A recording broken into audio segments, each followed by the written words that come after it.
And we have completely screwed it up with footwear. It's abysmal what the industry has done with shoes and hasn't recognized how important foot health is to overall health. When I was a sprinter 20 years ago, obviously, sprint is forefoot, kind of work. You don't land on your heel. But when we would go for a jog, for a run, I would heel strike. And my coach always said, stop doing that, run on your forefoot. Weak feet, and how modern shoes have rendered everybody's foot basically a useless appendage. I mean, it's horrific. It is your feet that should inform your brain how to direct the foot to bend, the knee to bend, the hip to torque, all the muscles to absorb the shock. When you remove that sensory input of ground contact with the bottom of the foot, and the brain now has no idea of which way the knee should bend. I'm pretty fit now. I weigh 171. I weigh 30 pounds more now than when I was a marathon runner. Right. And I was a big marathoner. I should have weighed 131, not 141. And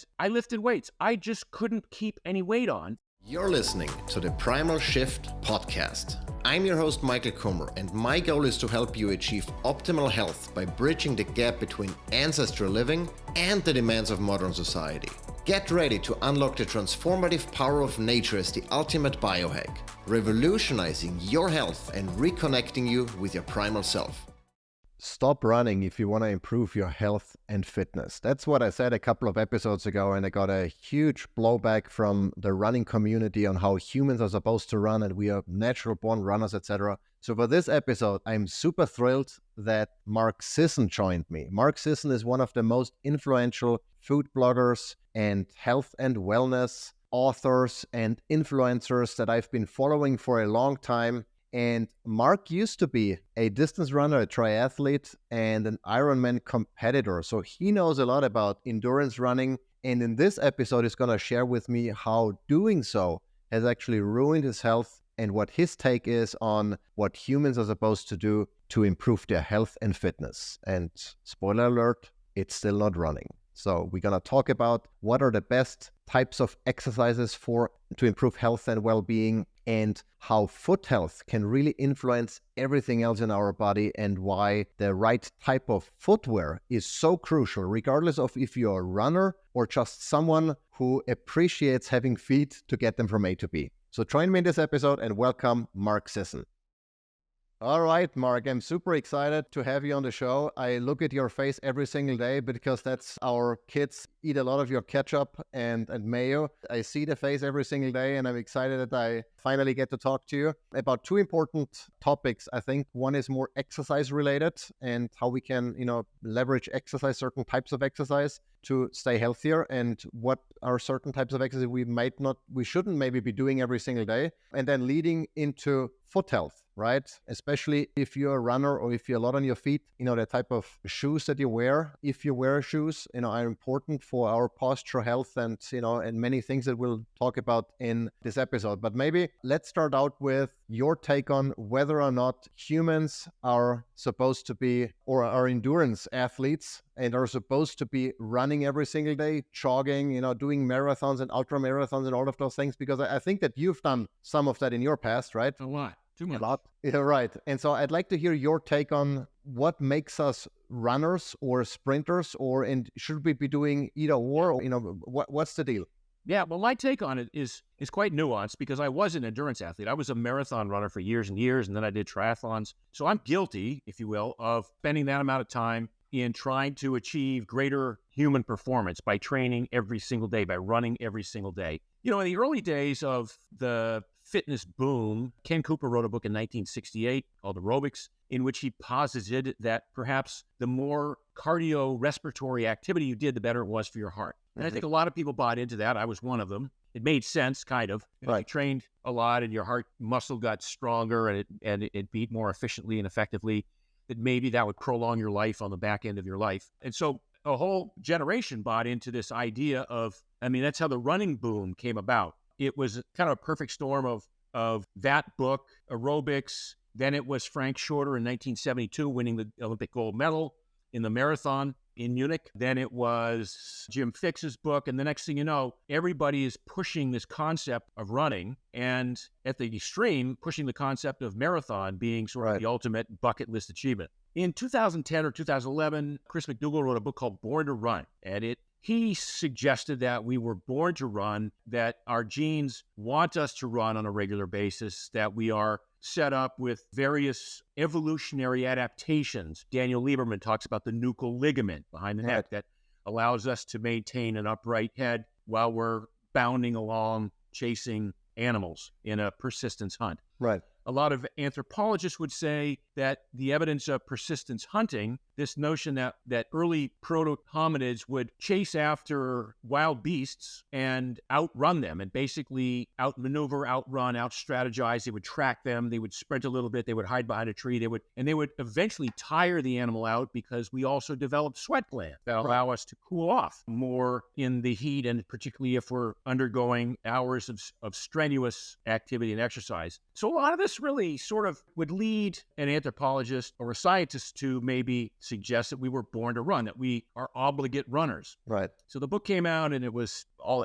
in defense of Chris McDougall. It wasn't that we were born to run. It was we were born to run a certain way. We were born to run with a gait that was that of a mid-foot or forefoot landing, a very light tap on the heel, and running that way. So, which makes sense, because if you run barefoot, you're not gonna heel strike very long. No, it's like if you tried to jump off a 1-foot box and land on your heels, it would hurt. So yes. Anyway, so the running movement, and I'm leading into this because I'm writing a book called Born to Walk, and it's going to trash the running movement. So you can see where I'm going with this. And basically, in the book, we point out the fact that we are born to walk. We are bipedal. We walk. Everything we did through millions of years of evolution was primarily walking and sprinting. So you either walk to get to one place to the other, or to carry stuff to the camp, or you sprinted away from danger, or away from or towards maybe something that you wanted to eat. But this idea that a human would want to engage in running 5, 6, 7, 8 miles a day at a metronomic pace is absolutely idiotic. It was antithetical to our evolutionary imperative, which is to conserve energy. Like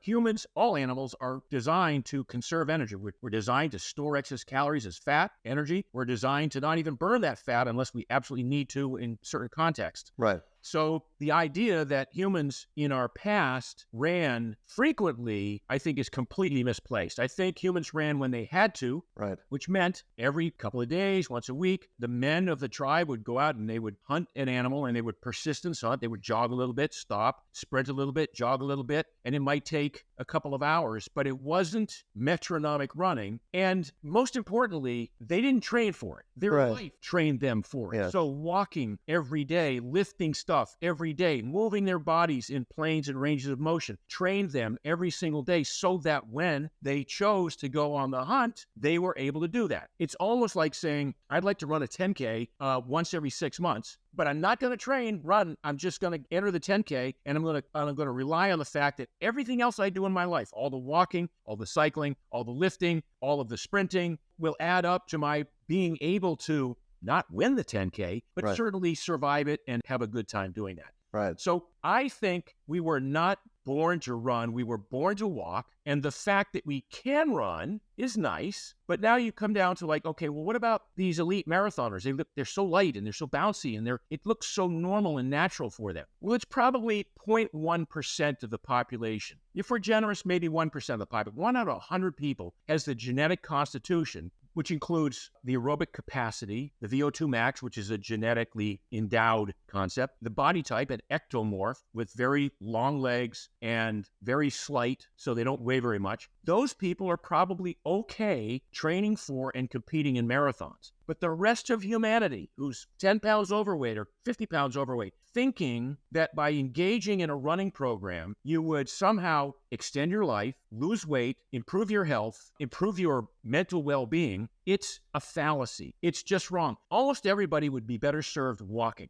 long distances, walking for a length of time, an hour, hour and a half. You know, it's funny if you do the math and you go, okay, but Mark, running is so much more vigorous and it seems to give you so much more benefit for the amount of time spent doing it. Well, I don't know many people who can run twice as fast as they can walk. Right. So if the best you can do is only run twice as fast as you can walk, let's say you can walk a 13-minute mile for an hour. which is working. Most people can't run a 6:30 mile. They can't run 6:30. So you can't even run twice as fast as you can walk. Meanwhile, every time you run, you are courting injury. 50% of runners get injured every year. At any point in time, 25% of all runners are injured. Like, how is that even considered, a health benefit if you're injured in the pursuit of health most of the time? Yeah. So, and plus I think for the average Joe, especially if you're already overweight, going for a run takes mental effort to make the decision, I'm going to do it again. And for most people, they won't do that for very long. But I can go for a walk every single day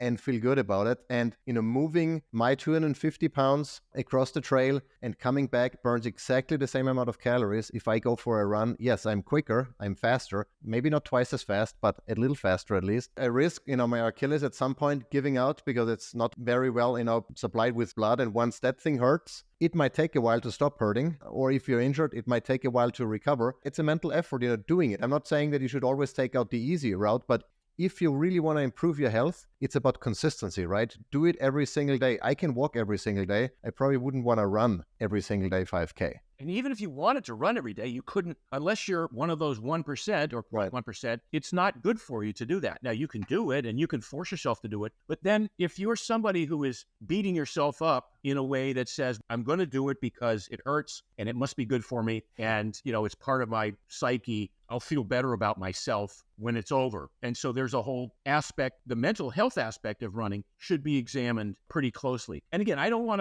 to trash too much because a lot of my friends run and I don't run anymore. And I haven't run a mile in 25 years. Now, I ran 100 miles a week for 7 years. In the height of my career, I was one of the top marathoners in the country. When I sort of hung up my spikes, I said, I don't want to manage, my whole life was built about managing the discomfort of running relatively hard every day. Right. So when I said I'm not going to run anymore, I didn't say I'm not going to sprint. I didn't say I'm not going to play games that involve running. I didn't say I'm not going to find myself on a nice hike in a mountain meadow and break into a half-mile jog and just breathe it in. I just said I'm not going to put on the shoes, lace up the shoes, go outside on the pavement and run 4 miles just for the sake of running 4 miles. Right. Because so much more can be accomplished by walking. And people might say, well, wait a minute, Mark, what about if heart rate and all that? I walk with a 20-pound weight vest sometimes. Yeah. I do rucking with a backpack on. I walk up steep hills. So much more can be accomplished by walking and avoiding injury. Running is catabolic and it breaks you down. Over time,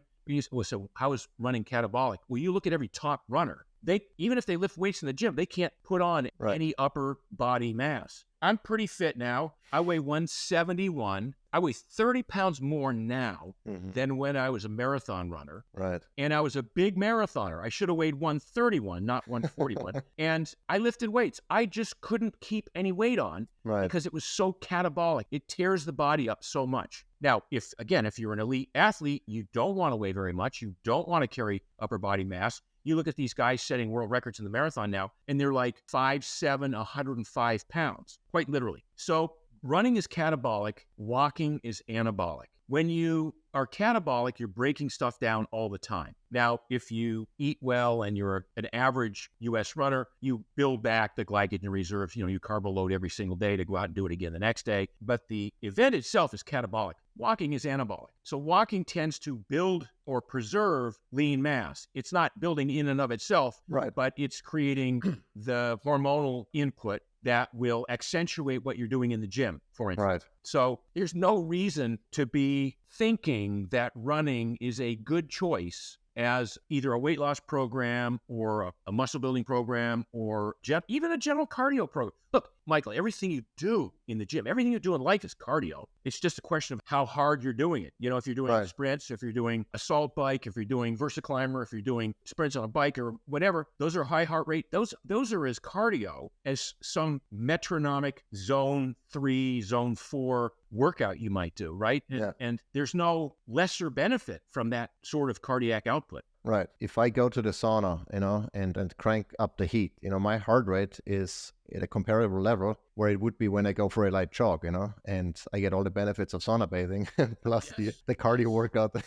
You read a book or listen to music. Exactly. And isn't it also that females are generally the better endurance athletes? then it seems that the longer the distance is, the better women tend to be relative to the men. In other words, the discrepancy between the world record for men and world record for women is a much higher percentage in the sprints and the middle distances. And as you get up to further into the distances, you'll see that, most recently a woman ran 2:11 in the shoes, in the spring shoes, and the men's is 2 hours and 37 seconds or whatever it is right now. As you get into ultra running in the 100-mile races, there are some women who are actually winning ultra races when they're competing directly against men. Right. Now, what does that look like? Well, the longer the distance is, and I'm not to demean people who do ultra races. I have a lot of friends who do it. I would have done it myself. I would have been good at it. But the longer the distance is, the less intense the activity becomes. You have to mete out the energy output over a day, out of 24 hours sometimes. And that's where I think women with their, who knows, maybe their superior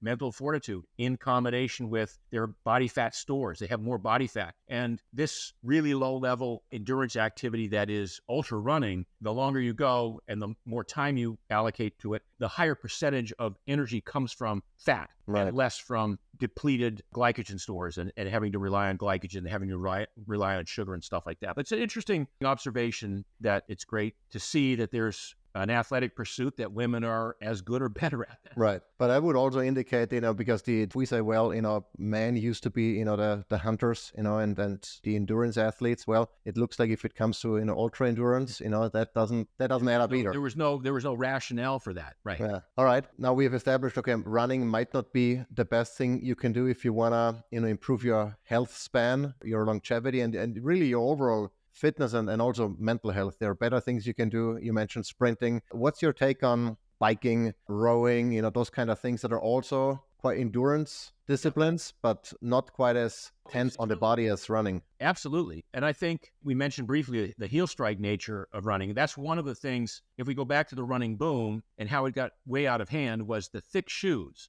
are what encouraged, not just enabled, but encouraged anyone who wanted to put on shoes to go out and run with a poor gait, with a poor stride. So the overwhelming majority of 3.5 to 5 hour marathoners are heel strikers. Clop, clop, clop, clop. But they depend on a thick heel to cushion the blow of that heel strike versus the front of the pack runners, the elite runners, who are landing lightly on their feet and largely on the front part of their feet, just a tiny heel tap because the Achilles is loaded the whole time. And the Achilles really allows this forceful forward motion and propulsion that creates a longer stride. If the turnover is high enough, that's how you get a world record. Right. So the clomping of the masses in marathons or 10Ks has been somehow fostered by the shoe industry, which obviously wants to sell a lot of shoes. Right. And the more thick and the more cushion and the more forefoot stabilizer, rear foot motion control, all these little bells and whistles they can talk about in their marketing and add on, makes it seem like it's better for you and that you could run with ease and grace and without getting injured. The irony is, in the history of the modern running shoe, the number of injuries has not decreased by 1 percentage point. Right. It's just more people doing it, same percentage of injuries. So again, it's just not a great choice. Again, if you want to do it, do it. But I wrote a whole book called Primal Endurance 6 years ago on how sort of antithetical to health it is to compete in a marathon. But if you want to do it, I can show you how to do it with the least amount of pain and suffering and sacrifice and damage. Would you say that most people in our population cannot run properly? In the sense of, when I was a sprinter 20 years ago, obviously, a sprint is forefoot, kind of work. You don't land on your heel. But when we would go for a jog, for a run, I would heel strike. And my coach always said, stop doing that, run on your forefoot. And I noticed I can't do it. I don't know. I fatigue so quickly. I can do it over 100 meters, maybe 200 meters, maybe 400, but going for a 5K, running on my forefoot, impossible. And I don't know anyone personally. I'm not associated with a whole lot of professional runners, but most people that I know that I run with occasionally as part of a warm-up or whatever, nobody can run for extended periods, for an extended length on their forefoot. And I would argue that most people out there running and jogging can't do that either. They heat strike because they can't do any better. That's exactly right. And it may be, again, genetic. It may be they're just too large. It may be that they haven't trained. And so one of the things that we're doing in this new book was we say, if you want to run, there's no reason that you need to run metronomically for 6 miles at a time or 3 miles at a time. If you want to run as long as you can with a proper 4-foot midfoot strike. And then when you're tired, walk until you're ready to go again, and sort of and work into a workout that doesn't require that you complete it running the whole way. Right. But take advantage of the notion that there are two basic running gaits, or two basic human gaits. Walking, which is a heel strike. It's a land on the heel and softly roll off the big toe. And then running, which is largely sprinting, because that's pretty much what we're designed to do. We're designed to sprint. That is a midfoot or a 4-foot strike with a tiny, heel tap. And one of the things that happened with Chris McDougall, and again, I love the guy, I love the stuff that he's done, but the book, which encouraged this style of running, this foot running, tens of thousands, hundreds of thousands of runners went out and bought minimalist shoes and started running that way. Well, if you have a minimalist shoe with no cushion, you can't heel strike, right? You feel like it's like running barefoot. You can't heel strike running down a pavement or sidewalk for 200 meters. You can't heel strike. You'll hurt yourself. So you have to learn how to, it's sort of running barefoot encourages you to run with a proper stride. By the way, we were all born barefoot. Everyone that existed before 1,000 years ago was barefoot all the time. So everybody had a proper stride when they ran, right? So it wasn't even a thing until the cushioned shoes came along. So when the book came out, people said, okay, I'm going to go do this minimalist barefoot type running. And so good runners who were running, 60, 70, 80 miles a week, decent yeoman runners would put on these minimalist shoes and get hurt because they hadn't trained the muscles of their feet. And that's going to get us into the second part of this conversation about weak feet and how modern shoes have rendered everybody's foot basically a useless appendage. I mean, it's horrific. So the shoe industry is really responsible for obviously promoting running as a thing. And 1%, maybe less than 1% of people can actually run that way. I was one who could run midfoot striker. I mean, I was a 220 marathoner. I had pretty good form. I ran 220 several times. I went below once in the U.S. National Championships in 1980. I had good form and I could do it, but I trained for it. I spent years building up to it. I didn't heel strike because when you're a good runner, heel striking becomes it hurts, and you lose energy, no? Yeah. I had other issues with the padded shoes because I was wearing cushioned shoes. Even though my running form was good, I was landing easily on the metatarsal part of my foot with cushioning. But what that did for the good runners was it forced everyone to run, didn't force them, allowed them to run maybe twice as far as they could have run in minimalist shoes. When I started running, I was wearing Chuck Taylor covers and I was wearing Onitsuka Tiger flats. It was your feet that told you when it was time to stop running. Right. So I could do 45, 50 miles a week. And then it was my feet or my Achilles or my calf, which is tight from the ground contact and from the appropriate foot strike. And my feet would say, okay, 45 miles, that's enough this week. 50 miles, that's enough this week. Along comes Nike and their thick shoes. And guys like me and thousands of other elite runners in the U.S. in the mid-70s could now run 80, 90, 110 miles a week. And the effect that had was it made U.S. runners competitive with the rest of the world in distance. And we had a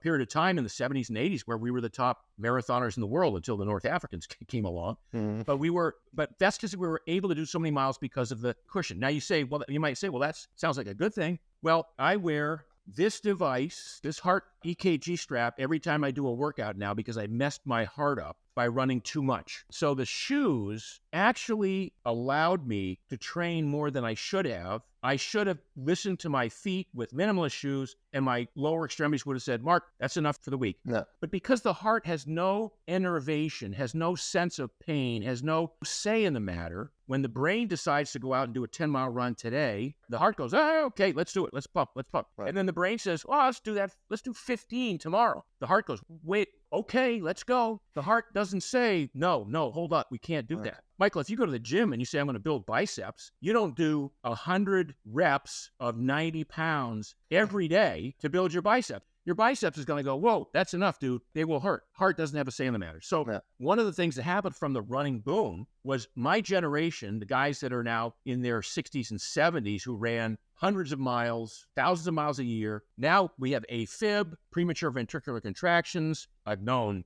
30 or 40 people have died of heart attacks, people that I knew who were great runners, who were healthy runners. And I think part of my thesis is part of that was the shoes, which allowed people to do a lot more work than they should have done. Right? Yeah. Does that make sense? It absolutely does.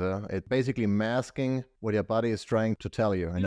It's a little bit like when you go to the gym and you see guys lifting heavy weights with weight belts on. Yeah. Okay, so I get it. You want the weight belt for the rigidity, but the theory behind weight training, if you're not an Olympic lifter or a world record holder, is to strengthen the entire body. And if you put on a weight belt, you bypass maybe the weakest part of your body is that core, is that lower back, but putting on a weight belt it only allows you to lift more weight. It doesn't necessarily make you a stronger human, and it does not necessarily improve the kinetic chain because you've eased off the pain of a thing that was going to prevent you from going any further until you corrected the deficiency. Yeah. I saw that with shoes. So the corrected deficiency is your feet should have said, hey, that's enough running for this week. But bypassing that important sensory information loaded up the knees, loaded up the lower back, caused other injuries further up the kinetic chain, and overburdened the heart on a lot of people. That's a very good point. And I see that a lot, not only with weightlifting belts, but with wrist wraps and, with shoes with, that are extra high and stuff for if you want to, squat lower than you would normally be able to because of your lack of range of motion or mobility. And a couple of years ago, I stopped wearing,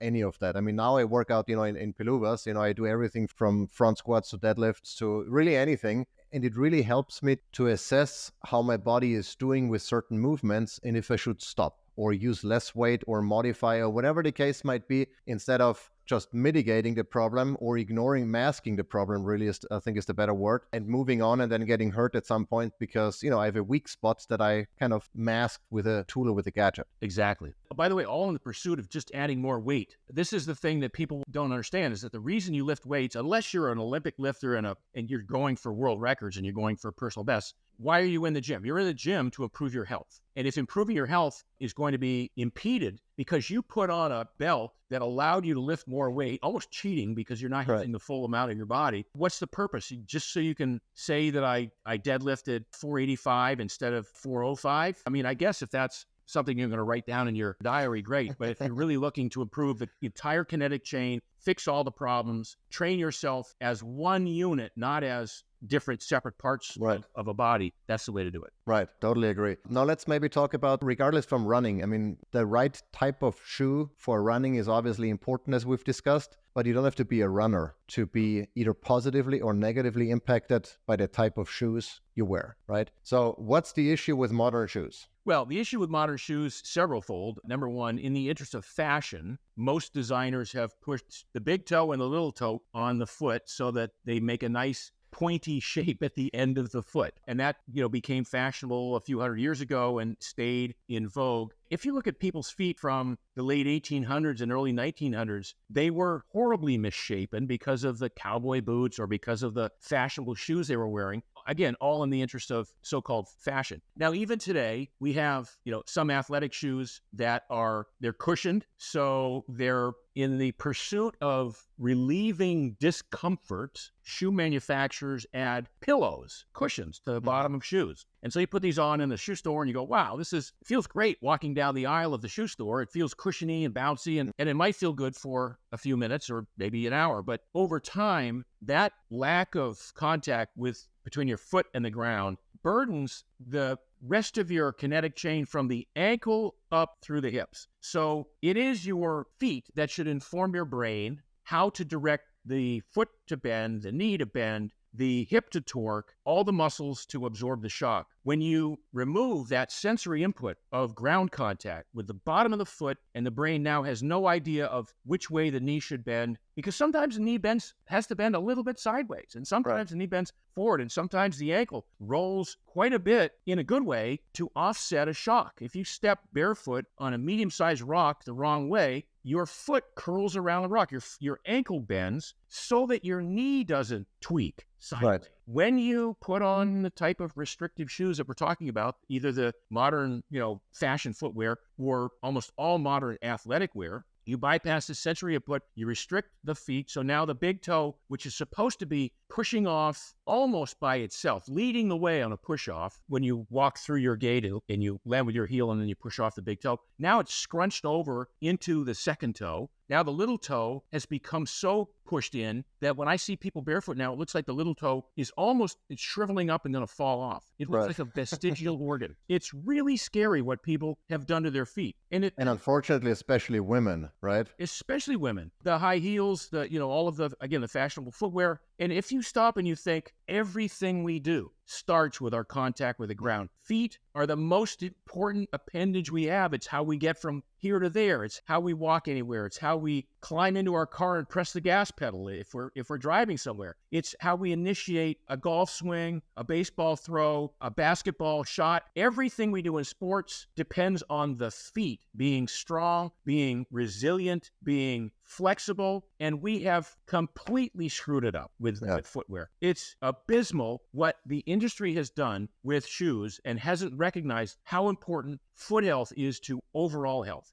Everything starts with that kinetic chain, with that contact with the ground. Now, if we talk about people being injured in running, 77% of people over a lifetime will have a complaint at one time or another, quite often, frequently, about foot pain. And that might be bunions, it might be Morton's neuroma, it might be fungus, it might be plantar fasciitis, it might be an Achilles issue. Almost all of those, if not, like 99% of those are directly related to your footwear, your choice of footwear. Some people will say, well, but bunions run in my family and, my grandmother had them, and so I have to have them. No, you don't have to have them. You have them because you learned how to wear shoes of a certain style from your parents. And you didn't do the kind of barefoot work that you need to improve foot strength, range of motion, mobility, flexibility, and resiliency. Your feet have to be resilient. You can't be laid up for weeks at a time because of a foot issue. It's it's so debilitating to have a foot injury. You see people walking around with a boot on or with crutches or whatever. It becomes the entire focus of their life for as long as they are injured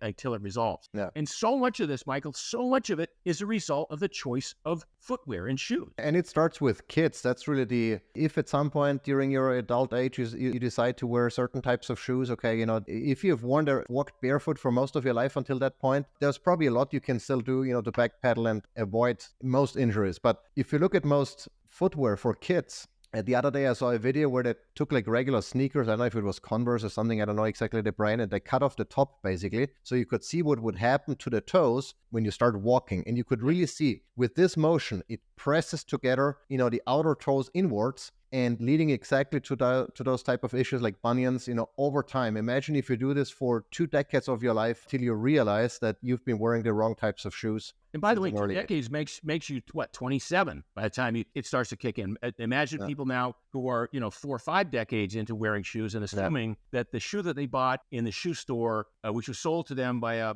well-meaning salesperson who didn't know the difference, but said, don't they feel comfortable, right? Don't they, aren't they nice and cushiony? And what do you think? Well, if you don't understand foot health and how feet are designed and how they're supposed to be in contact with the ground, look, we would be barefoot all the time. Certainly we were born that way and our ancestors lived that way for millennia. But we've created this civilization where we have concrete and pavement and marble and hardwood floors and very hard surfaces. So we do need some type of footwear. And that's really what prompted me to get into developing this new shoe, this Puluva shoe, which is designed to give you the feeling of walking barefoot on a putting green. So if you can imagine the putting surface has just enough give that you can walk barefooted all day and it would feel great. So we wanted to design a shoe that had individual toe articulation because as important as it is for toes to splay outwardly and fully, it's also important for toes to individually articulate. So every time you step on an uneven surface or a little rock, whatever toe is underneath or that rock is underneath, that toe should rise up and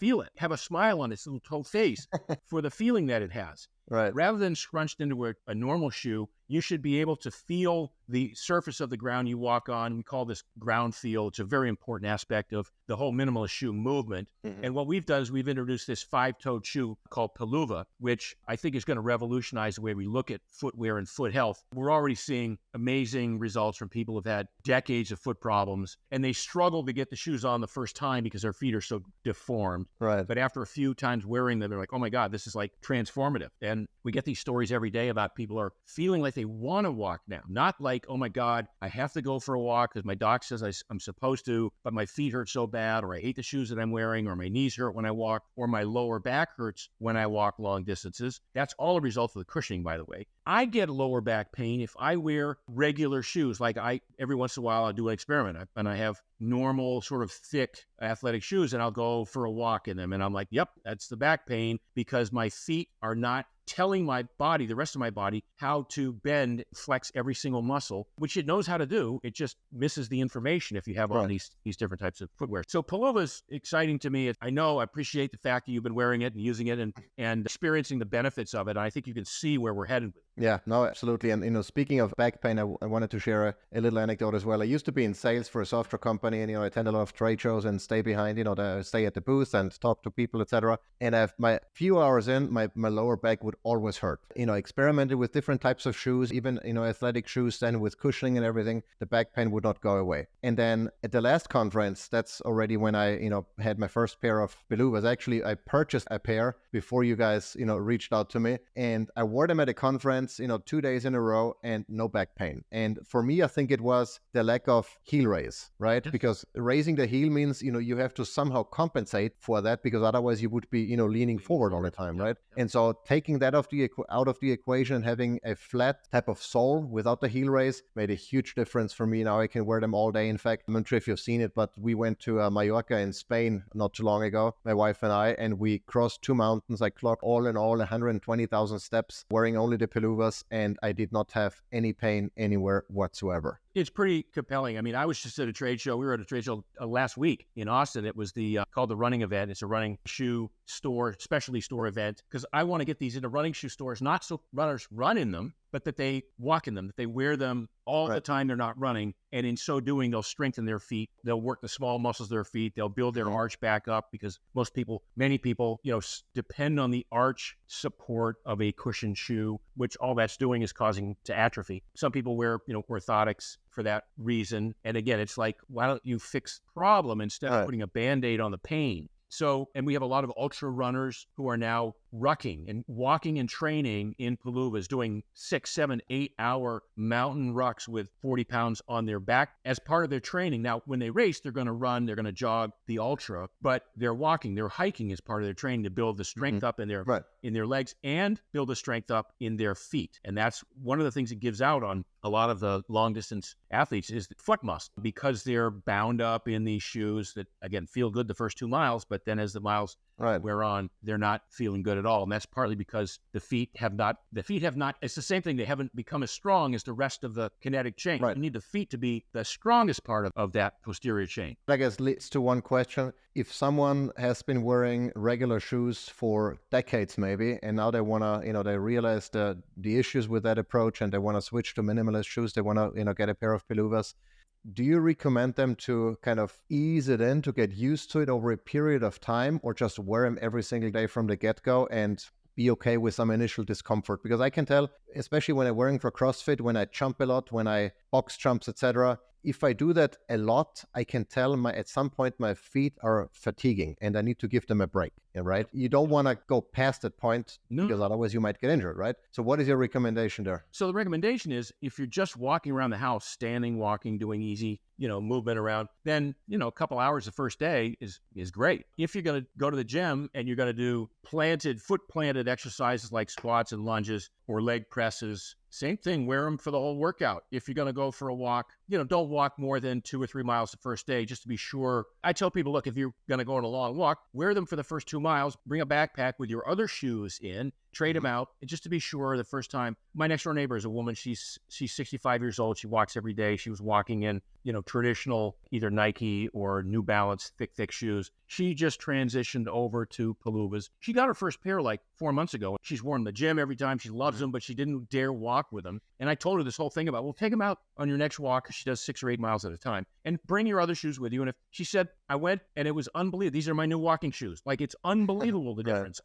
Again, things that didn't hurt or that hurt before don't hurt now. It was for somebody who was so staunchly into her routine that she didn't dare make a change. And that's admirable for a lot of people, right? You do what works. But now she's completely fixated on the palouvas and the strength of the feet and improving her gait and improving her leg strength all the way up the kinetic chain. I know you've experienced this, but when you're hiking, when you're on an uneven surface hiking, it feels so good. And you literally feel the strength in your legs. You feel like a sinewy animal covering this ground. And it's such an amazing feeling versus when you wear a thick, stiff hiking boot and you're just clomping along, depending on everything from your ankles to your knees to your hips, upward to do all the work. It's almost like you're wearing stilts, right? And you don't have any ground feel. And then if you step slightly sideways on a wrong rock, your knee will tweak because everything is stiff. And the foot is like if you did that same rock again with either barefoot or with palouvas on, the foot would kind of nicely collapse around the rock. It would bend, the knee wouldn't tweak, and you'd take the next step as if nothing happened, right?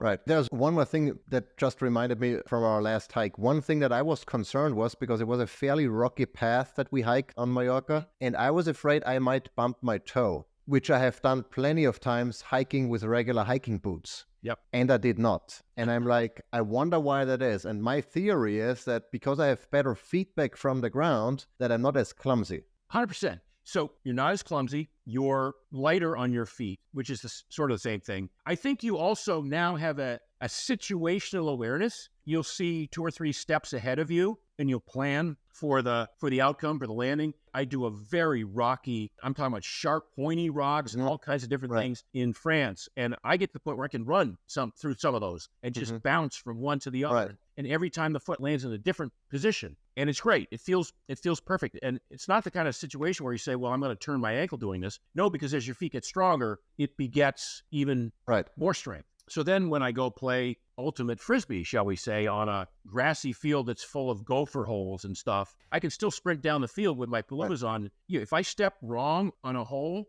I don't twist my ankle. By the time I weight the foot, everything in the body knows how to bend and how to accommodate that. I might have to take a little fake limp step or something like that to get through that. It's almost like if you're walking at night in the darkness across a carpet with Legos. Tell me about it. So your feet, because they can feel what's going on, you don't crumple to the ground, and you sort of, at the time you've weighted the foot, you know exactly how to compensate. How to compensate for it. Exactly. Very good. I know we are way over time, but one last question.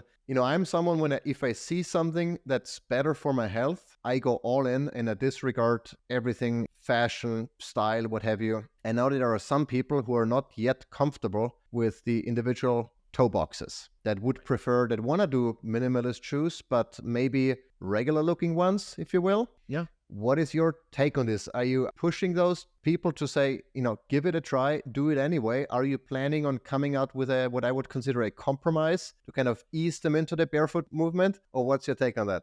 So our take on this is we are so invested in the individual articulation of the toes, including the up and down. So if you have a flat, just a regular wide, like a Vivo Barefoot, which is a great shoe, or an Ultra, which is a running shoe, or a Zero, which is a great shoe, those are just wide toe boxes. Right. So you don't get the toe articulation. And our whole point is you want to feel the ground and you want the toes to articulate. So we've thought, well, maybe that people say, maybe put a skirt over the top, you cover the top. But then it just looks weird. It just looks funky. We want to have this 5-toed, this gloves for your feet be a thing. And I want it to be a fashion statement. And I have people already wearing them at events and proudly, right? And it becomes a little bit of a conversation piece, if you will, but these are people who are all in on the health benefits and are not worried about, you have to also admit, from the side, you can't even tell that they're 5-year-old shoes. I can have a conversation with you at a black tie event. Unless I said, hey, did you check out my feet? You'd never look. You'd never notice. I agree. I do the same. I appreciate if someone comes up and says, hey, what is this? Or what are you wearing? For me, it's like a chance to educate or to share what I know. Whether or not they take advice or do anything with it is not my problem, but at least, I can show and I can talk about and I can educate. Again, ultimately, that's, all of my job. Was comfort, number 1, function, number 2, and style, number 3. So comfort was first. It has to be the most comfortable shoe you've ever worn. Yeah. It has to be functional, which we certainly are. And then we think we're pretty stylish in some of our offerings. I agree. I mean, there are, especially the gray strands that I have for working out. I mean, I really like looking at that shoe. I mean, I like all of them. I wear all of them. But in particular, there are certain, color combinations with the toe articulation that I think look really slick. Yeah. All right, cool. Well, again, very much appreciate your time. Now, maybe at some point in the future, we're going to talk again about what's your latest take on nutrition. I think I first ran into you with your Mark's Daily Apple. Then we have, one of your cookbooks. But I'd really like to hear your evolution, I guess, as far as diet is concerned, and your take on some of the current like seed oil, high salt intake, and some of the other things that I'm sure you have an opinion on. But that's maybe we're going to make that part of another episode. And with that, we're going to wrap it up. Thanks so much, everyone, for listening. And thank you, Mark, for spending the time with me. My pleasure.